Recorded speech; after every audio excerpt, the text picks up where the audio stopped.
Do not commit crime when you're a guest in our nation. Do not commit crime. No matter how you think it's insignificant, you are a guest here. Behave like one. That's the best. Family still supports Donald Trump despite their mom being detained. The final moments home for an Iranian woman detained by immigration agents. Thank you. A mother Monday going inside to say bye to her 4 kids. She came and kissed the kids and that was it. That's the last time I saw her. A proud President Trump supporting family in Diamond Bar. Election time was here. I had a full 3-4 flags out. Even while their mom faces immigration questions. Has your opinion changed on this? That's a good question. Somewhat it has.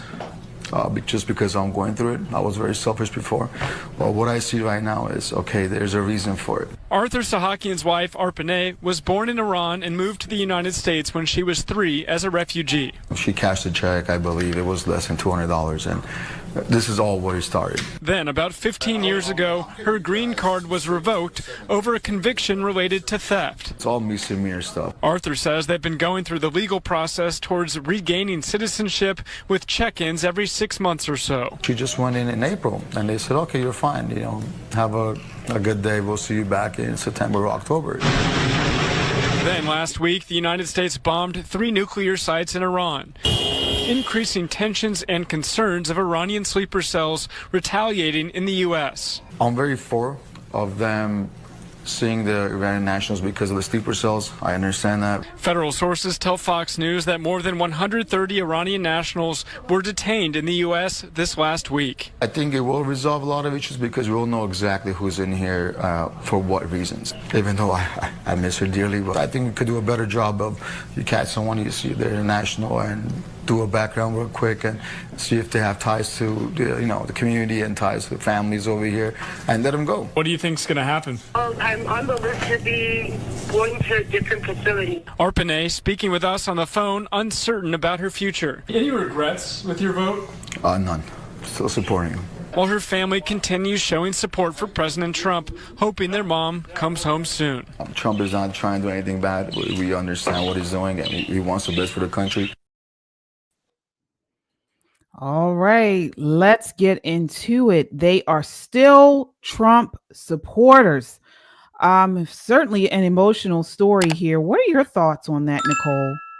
I'm glad that they're being very transparent and being very honest, although he framed it, as nicely as he could, that she came here as a child, not of her own free volition, but came with parents.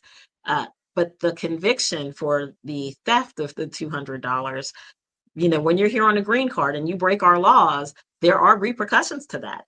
And it sounds like she was working with some agents who were kind of, trying to work with her. She's married to an American citizen and she has these children. But at a time of the bombings in Iran and the issues with sleeper cells that we're still having, it is, the right thing to do for the Secretary of State to say, hey, this is someone who fits a certain age bracket, who's from this particular nation, who's committed a crime on a green card. Let's detain her. Now, she's not been deported. She's simply been detained. And eventually, I think what will happen is that they'll run her background, see that she's not a part of a sleeper cell, has no connection to any Iranian ties or terrorist organizations, and will likely have a greater amount of compliance as far as reporting and what she's doing and that kind of thing in order to stay in the nation. But this is really hard. I agree with Susie. It is really, really hard. But the best advice, and this is the advice that USCIS gives you, U.S. Customs and Immigration Services, do not commit crime when you're a guest in our nation. Do not commit crime. No matter how you think it's insignificant, you are a guest here. Behave like one. That's the best advice. Yeah, I 100% agree. We have a super chatter here. Thank you so much. All right, the one and only Rhonda Don Smith says, KJ and Nicole, you ladies are awesome, and your other members of your channel. Yeah, and your other members of your channel. Thank you so much, Don. We really appreciate you. And folks, as you guys come in, please hit that like button. It really helps to get this video out into a wider audience, and subscribe, hit that subscribe button.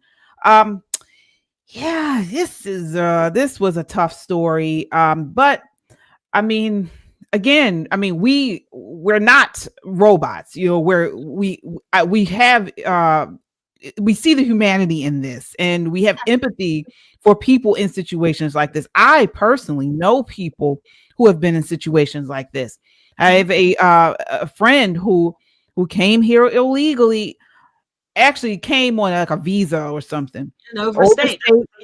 overstayed it.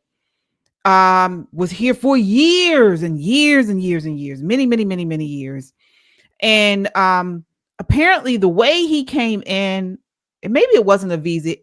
I think he did come in on a visa, but then he married someone while here.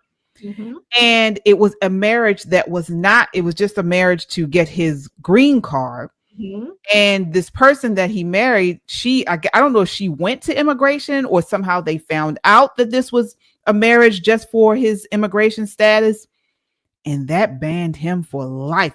So he cannot come try to get here legally. He can't fix it. He went to immigration lawyer after immigration lawyer. And there really needs to be some more research and ridicule of these immigration lawyers, because he paid so much money to get this fixed. And finally, an immigration lawyer, this was maybe after the fifth one he saw, said, look, there's no way you can fix this. Once they find out you've done something wrong, that's it. You cannot get legal. You cannot fix it. And all those people who were taking his money, giving him hope, were lying. There's no way you can fix it. They were making money on it, and you see it all the time. My office, I have a civil surgeon as someone who does immigration physicals, the medical examination for USCIS. What we often see is people from migrant communities who have a guy who works at a tax office who says that he can help you with immigration. Just give him $5,000. So you give him $5,000, and then he calls my office, a free call, to make a free appointment so you can come and get your immigration physical, which you have to pay for out of your pocket. So they are kind of consuming themselves, and it is unfortunate. But what I will say is that when you're a guest somewhere, like a visitor to somebody else's home, you need to be on your best behavior. The way they got here, notwithstanding. And this is where Democrats and I vary, because it is against the law to come here unlawfully. That's a crime. But if you're here illegally already, it would make good sense to follow the law since you're here. There's a woman in California. They said she'd been here 45 years. She's a grandma. She's a this, she's a that, she's a this other thing. But she overstayed a student visa. She committed a crime of false marriage, the very first marriage she had, thinking that would help her stay here. And it did not. And that person also turned her in. And now she's being detained, and people are all up in arms. Well, how could she be a part of a terror cell? She's been here for so long. That's why we call them sleeper cells. They don't and just suddenly pop. She's been sending money home to Iran and all this other through other avenues. They are taking a look at this. And then while they're taking a look at this, they are still deporting people that we know are unlawful. And they're building detention centers. So they're walking, chewing gum, and jumping rope all at the same time. It's not going to be immediate. So your heart does kind of break for this family. You're saying, well, why didn't they just run her background and send her home? Eventually. But you can't blame them. The fault squarely lies with her. She did the wrong thing. And sometimes, ladies and gentlemen, when you do the wrong thing, the repercussions are not what you expect them to be. It just is what it is. Yep, you're right, Nicole. You are absolutely right. And wow, this family, I mean, again, this was something I wish the media would actually push this out a lot more, because this story is pretty extraordinary. Again, this is an immigrant family. I guess the father is legally, and then of course the wife was illegally, but still an immigrant family, legal and illegal, and they still supported President Trump. And so why they're not pushing it. Too many Trump hats in the background. Too many Trump hats in the background.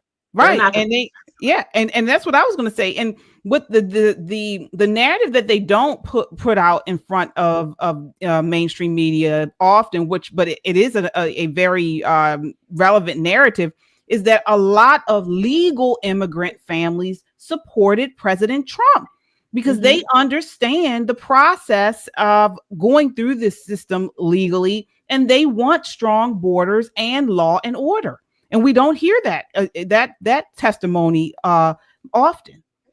Yeah, it's not sexy enough that you waited 17 years to get here, paid all your fees, stayed in your home nation until it was your turn. They don't want to hear that you did it the right way. And they also don't want to hear that I did it the right way. And now I'm here and I want this country to be safe. The whole reason I came to the United States is to chase my dream and not have my dream taken away from me for people who are here jumping the border and doing illegal things. It's in everybody's best interest that the criminal-minded people are removed from our nation if they're not homeborn, troublemakers. But if you come here and you commit a crime, you should expect a knock on the door. You should expect that knock. And I think as I was reading about this particular case, she did, so it was kind of hanging over her head that someday it was going to be her, someday it was going to knock on the door. It's unfortunate that she wasn't able to kind of make better situations with the people who are working with her. I think really the husband said it best, that it's had a little bit more to do with Iranian sleeper cells and that kind of thing. But she has not been deported. She's simply been detained.